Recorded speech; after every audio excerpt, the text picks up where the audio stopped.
अरे हई मुंह काहे फुलल बा? का भइल?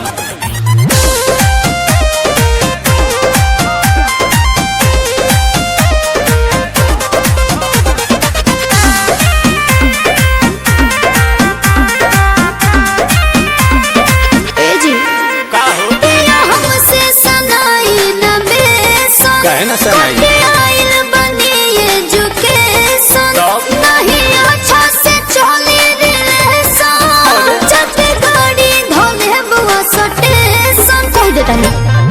कवन कॉलेजिया में पढ़लू अंग्रेजिया हो, अंग्रेजिया छाटेला तो हम से रोशन करे जाई करे जावा फाटेला।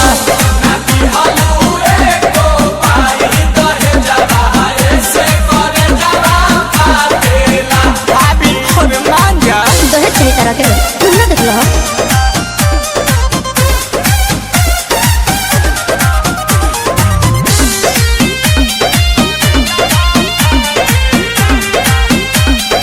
एक बात बताओ, हटो ना। नाराज काहे होलू छने पछने? बियाह जब कइलू अपने पसने। मोती मराई रहे। अरे जहन पहिले जे जल्दी तहरा घर नहीं हटिया के चूल्ही पर खाना ना बनती राजा जी, नहीं चौकी पर बेला नहीं लती राजा जी।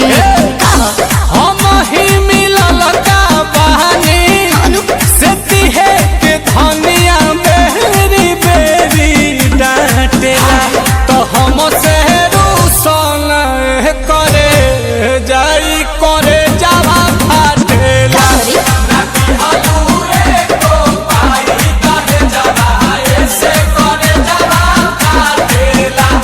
दिमाग मत गरम करो, बुझाई?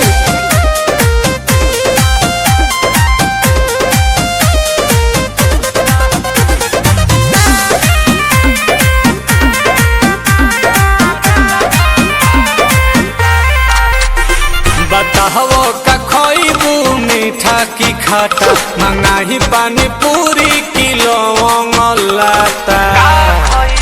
झिया जरदन सासु हो आसु प्रियंसु राते दही ना सही रहे जमल राजा जी ना बहाना घोटात नील कमल राजा जी। मत पूछो। दिहिला अंगूर तोभा गेलु दूर दूर तहर कुकुर काटेला तो हम से रोशन करे जा ई करे जावा फाटेला।